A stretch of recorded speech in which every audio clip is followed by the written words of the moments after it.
Thank you, everybody. My apologies, my Spanish isn't there, so I'm going to do this in English. So I guess the translation's here as well. I have a lot to show you. I'm going to go pretty quickly through the slides, but first by introduction. So my firm is in Western Canada. We're based in Vancouver, British Columbia. And we have, for a long time, only worked in wood and only worked in materials that we believe are the best choices from a carbon point of view.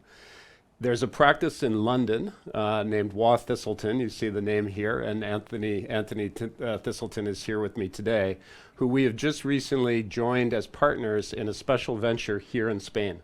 So one of the fun things for me today is just to introduce the fact that MGA, our firm in Canada, is joining with WTA to create a practice here. And the reason is we're quite committed to the idea that Spain has an enormous opportunity and future in using wood in its construction and moving towards the beautiful architecture that's already produced here in an even more carbon sensitive way. So we tentatively are calling our studio Why a Studio. And what's very important is we have two members of our team. Maria Mora from my office in Vancouver is actually from Spain. She lives in Sevilla. And Julen lives here in Madrid. And the two will be leading our practice in Spain. So this is an introduction for us of what we're, for the very first time, saying out loud that we have presence here. And Maria and Julen are our partners in this process here. Our practice is built all over the world. I'm going to show you projects from around the world. And at this point, we've built the most mass timber projects in North America and have a very diverse range of types of buildings. So today I'm going to talk a lot about residential, but I'm going to talk about a few other types of buildings as well. Even the term mass timber is a term that we created as part of the first exercise of the first book we wrote. Andrew Waugh and Anthony Thistleton's practice built the first tall wood building. We built the second tall wood building. Again, that's the wonderful thing of us coming together. We're very close practices in what we believe. And together we believe we've done some really transformative buildings that have helped change this conversation. I'm going to show you this in a few minutes, but I'm just going to click through a variety of types of projects that we're doing, from universities to big office buildings to even museums. This is a museum under construction right now. But first I'm going to talk a little bit about a few projects in housing to show you. Now, our buildings mostly are built in very orthogonal ways, very simple buildings. And the reason is this material comes in very simple forms. We like to embrace what the material is made to do. And so we tend to design very, what I call quiet buildings. Buildings that are very good neighbors. They're part of their context. They're not trying really hard to say, look at me, I'm a very important building. They're trying to say, I belong. I'm trying to make a more affordable solution, a solution for my community that makes the quality of people's lives better, and of course, ultimately does a better job from the environment and the climate's point of view. And then there's this building. This building is in Paris. We've just finished construction of it, but it is a very dynamic building. The shape is very complex. We built it for a company called Woodium in Paris. And sometimes these drawings look like renders. Some are renders and some are actually the building itself. So this is a CLT building with commercial on the ground floor, office, and then residential above, out near La Défense. And as you probably know, France has made a huge commitment over the last 10 years to building much, much more in wood. I think France has become a global leader. And what's interesting is 15 years ago, I spent a lot of time in France talking about these ideas. And they went from zero to one of the best in the world in that short amount of time. And very much the conversation I had 15 years ago in France is a bit of the conversation that's happening now here as well as other countries. I was in the United States last week giving lectures, same conversation there. That's that at first people say, oh, well, this isn't the way we build, or we don't have the wood. But over time there's this recognition, and as we just saw, there's incredible opportunity here in Spain. As with most countries, to go back to the traditions of working in this material that we knew and understood a lot a very long time ago, and then we replaced with steel and concrete, and now we're back to wood again. And so this project for us was very important because it allowed us to show some ideas of what we were thinking about. The shape is because of a whole bunch of urban context, so it's not something that I would typically advocate to do complicated shapes in these materials, but it is possible. And what we were able to do is build ultimately a very lovely building in this neighborhood that's being revitalized as I say, in Nanterre, which is out near La Défense. The next project I'm going to show is maybe the most ridiculous project that we've been involved in. And for scale, the project is located in Milwaukee, which if you don't know where Milwaukee is, it's there. I always show it next to Chicago because there's an important thing about the two relationships. It's 1 hour train ride from Chicago to Milwaukee. When I talk to the city of Chicago, I say I want to build a big wood building. They said our building code doesn't allow it. We'll come back to our building code in 10 years. Literally in 10 years from now, maybe I can build a big building in Chicago because their building code is. And they said, well, nobody wants to do it. But 1 hour train ride away in Milwaukee, they already have currently the world's tallest wood building, and they're about to get much bigger buildings in Milwaukee. So the philosophy of change is not about what can be done. It's about how you think, how you believe in possibility. There's no technical difference between how I would build in Chicago versus how I would build in Milwaukee, but one city says no, the other says yes, yes, yes. That's the sense of ambition we must have when it comes to climate change, where we can't just find reasons to say no, we have to find reasons to say yes. And what's interesting, it's not New York City, it's not Los Angeles, it's not Chicago that are going to change America, which is important because they need some help right now. It's the second-size cities. It's the smaller communities that are actually demonstrating possibility, and they see that it puts them on the map. So I show that map for that reason, and that's where I live in Vancouver. So this project is actually 4 buildings. This 35-story building, this 35-story building, this 30, and 55, all in wood. That's 130,000 square meters, a bit more than that actually, because the 4th tower has been added, all in timber that we are just beginning. So just really quickly, why tall? So we don't in our practice build a lot of tall buildings in general, in part because we only build in wood and it's taking time for people to adopt these ideas.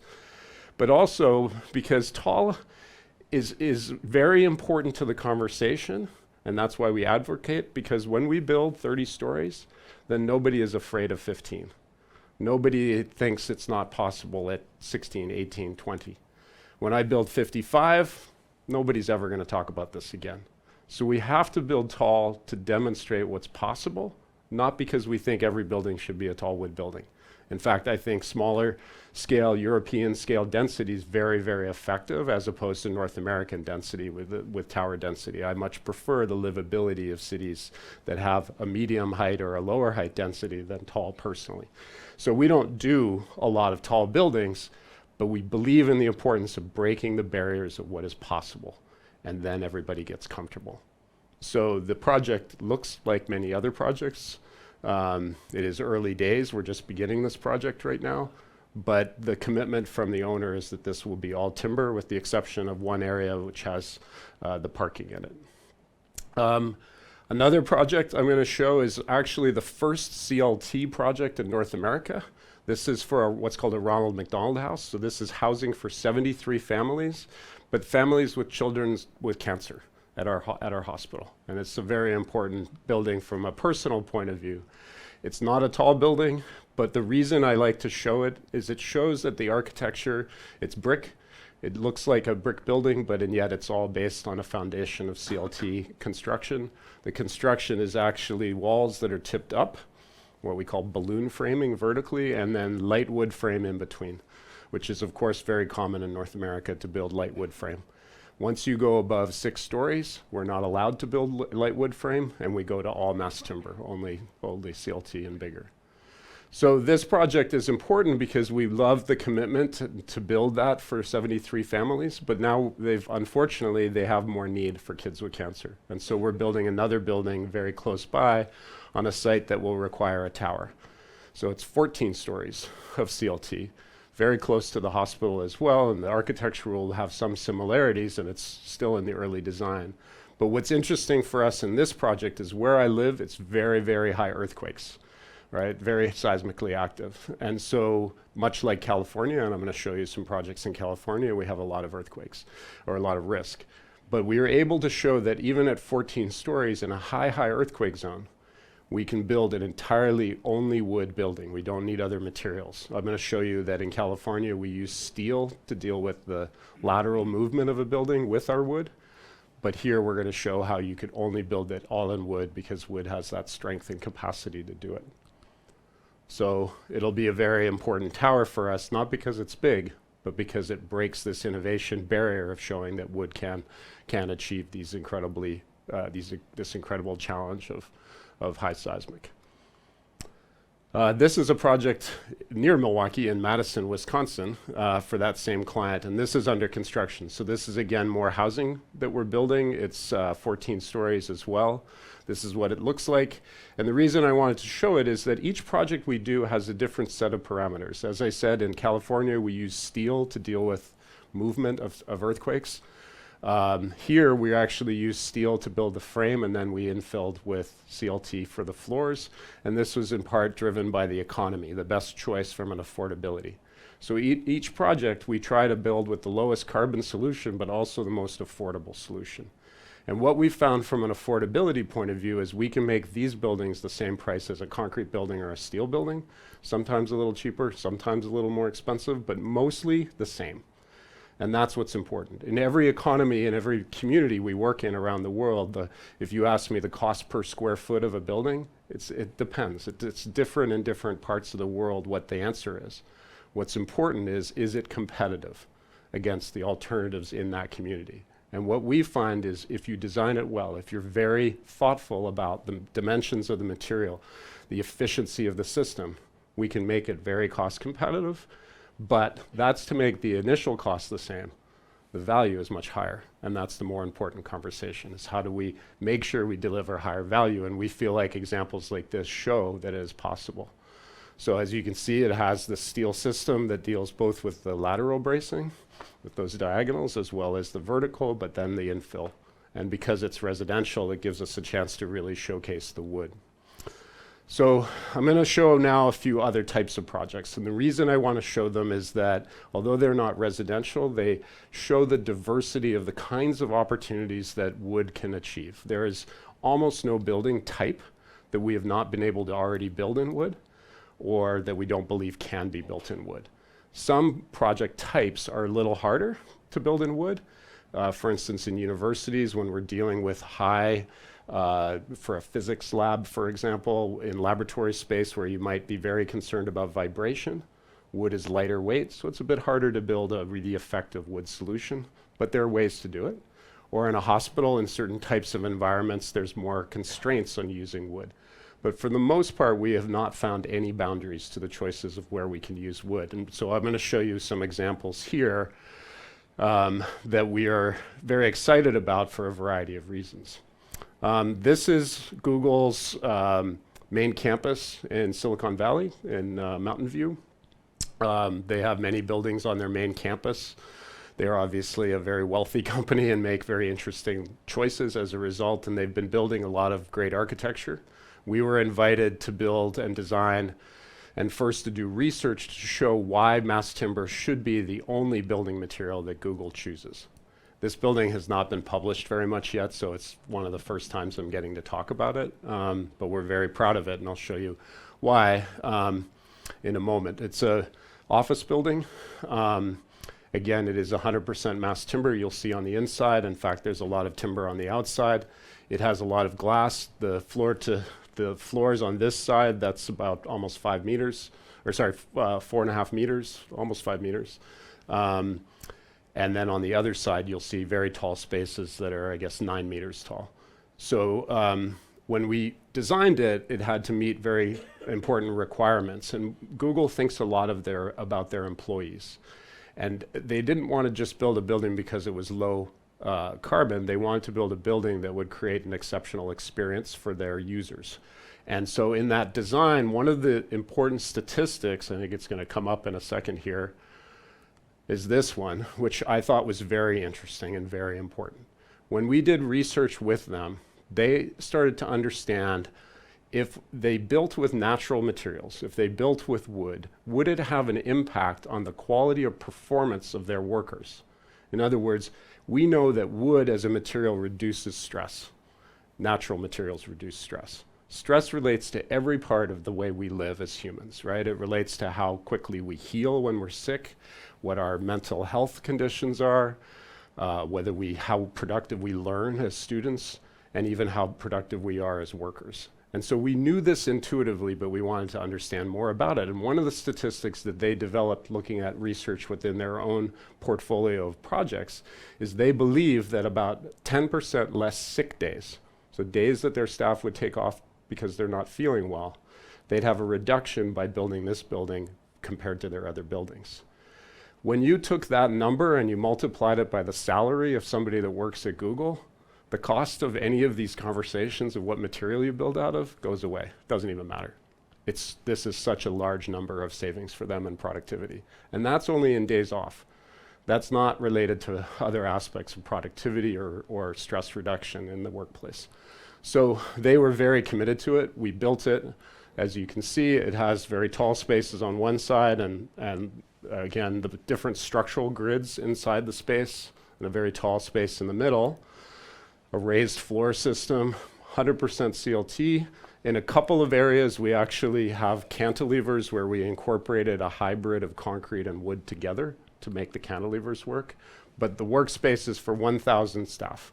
So again, 10% less sick days in a building with 1,000 employees that make the kind of money that a programmer at Google makes is a lot of money, and it was a very big difference in how they thought about the building. And then the center space is very large and dramatic. So they have just moved into this building. And what has been very exciting for us to see since they moved in is a couple of very interesting conversations. When Sergey Brin went to the building, so Google was founded by Larry Page and Sergey Brin.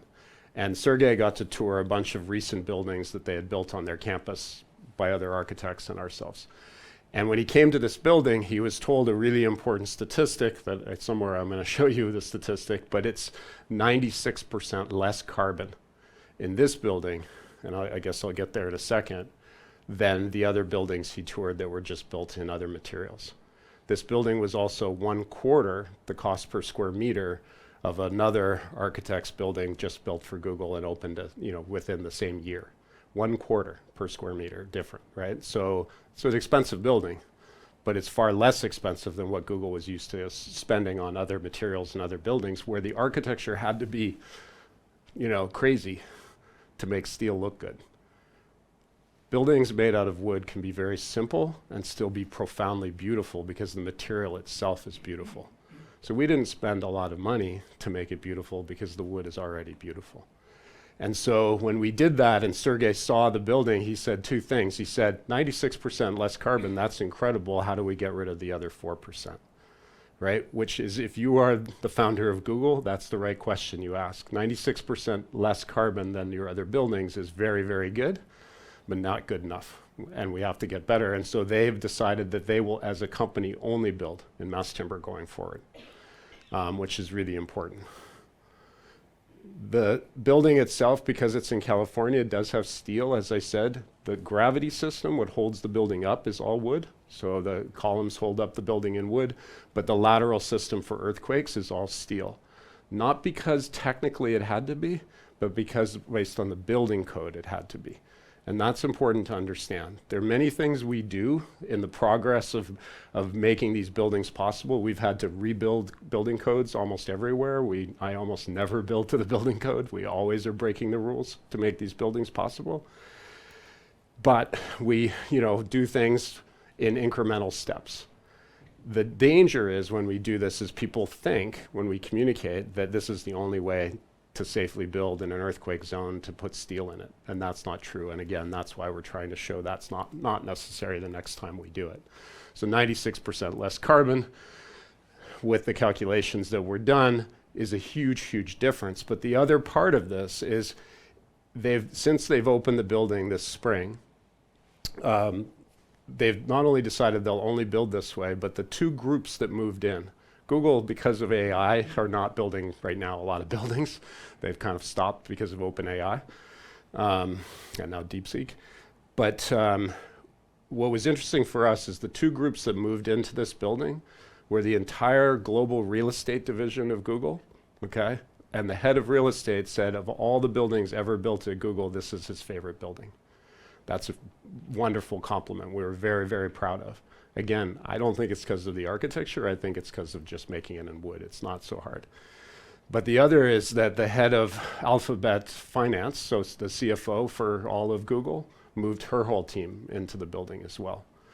They didn't need to move into the building. They had offices elsewhere, but they loved the building so much. They actually, in the ground floor, have restaurants in this building to serve just Google people. And the problem they're having is every day since they opened, they have 500 employees from other buildings coming to this building, and they don't know how to keep up.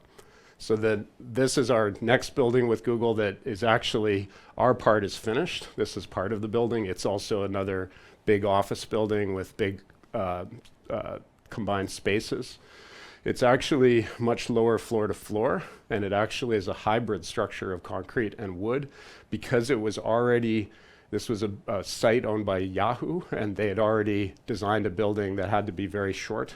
And so we had to fit very thin floors in, and so we were very squished. So we found a solution using wood and concrete, but to use each material just as the littlest amount as we could.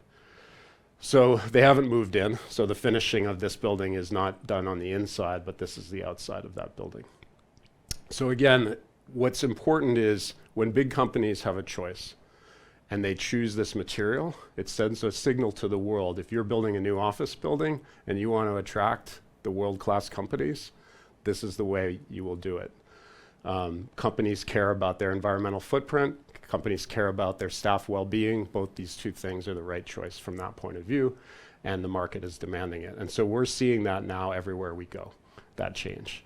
This is another office building, just to show you. This was actually an office building we did that is it's called in the United States the lowest carbon, lowest energy office building built. I don't know that I believe it. I also think we can do much better. But nevertheless, these projects are happening for us all over. In this case, the exterior cladding system was pre-panelized. The panels on the outside were 2 stories tall and then attached with CLT, and the windows pre-fabricated.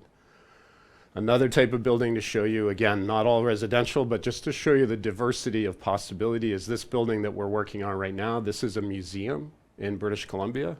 It's very low, it's very much in nature, so it's not a big city urban institutional project, but it's very important to us. It's very connected where we live to the indigenous community, so what we call First Nations, with a number of areas that are sort of designed around traditions of our First Nations people.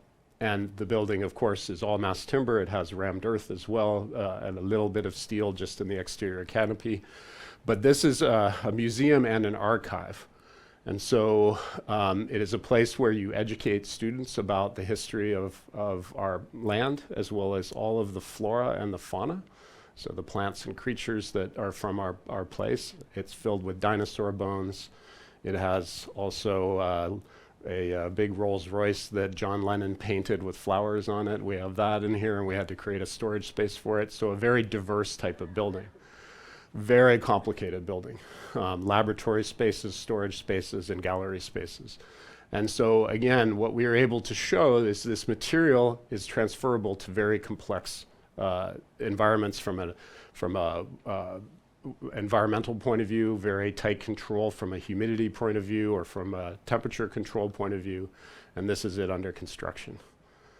This is the largest cultural building made in CLT in North America, and we're really excited it'll be finished by next November, so it's moving very quickly.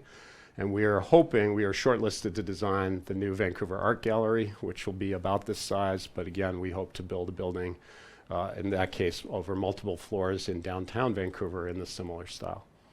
I've just used this construction photo because it's interesting to see. The tent is not because that's the architecture, that's the tent to protect the construction during construction. And so these buildings technically are different. It is very important not to just say, I designed a concrete building, let's make it wood. You start in a different way where you think about the design process differently. Every part of the integration of the systems, the mechanical systems, the electrical systems, the structural systems, and the architecture have to work perfectly together to be successful. And so you think about the building design, in a different process than the way traditional architecture works. It's much more integrated. It's much more about understanding construction than just aesthetics, but they have to work together. During construction, these buildings are also much, much different. And so as we do and we see Spain start to build more this way, and as we see neighbors here in Europe building more this way, it's very important to take the lessons we learn from having done many buildings and had problems on different buildings. And those problems are what to do when it rains in the middle of construction. The problems are what to do with even the beating sun rays and how that can dry out the wood. So the moisture content in the wood and how you manage it is very, very important, or you can have a successful project or very unsuccessful.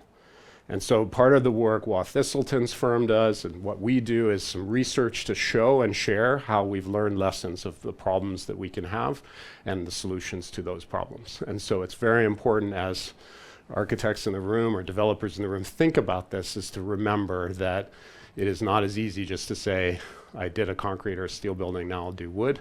There's a lot to learn there, but there's also a lot of resources of how to learn and share. And strangely for a Canadian, we got invited to build this building in Sweden, which is kind of fun because, you know, we think of Sweden as being very good at wood, and then they think of Canada being good at wood, and they invited us to Sweden to build this building, which Maria has been designing. And this is a very large it's called a multi-activity house, but it has public library spaces, it has gymnasium spaces, theater spaces, gallery spaces, restaurant spaces, swimming pool. You can see the slide in the swimming pool spaces.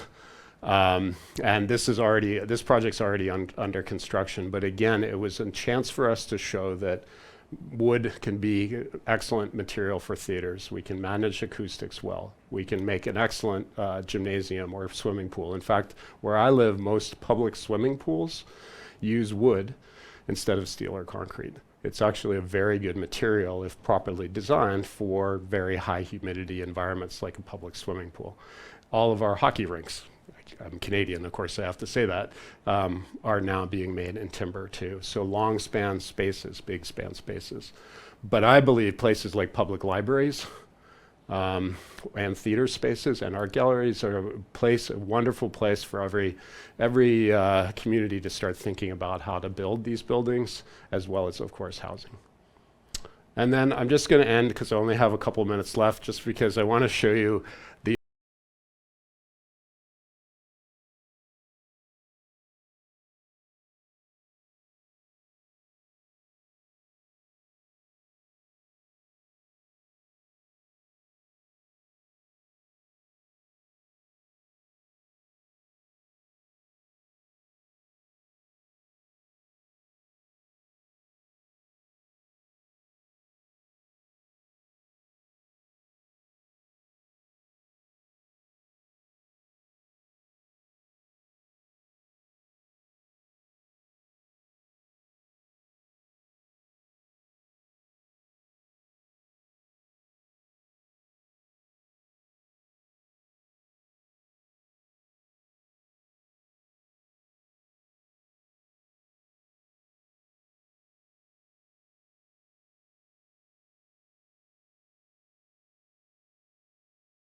Spain.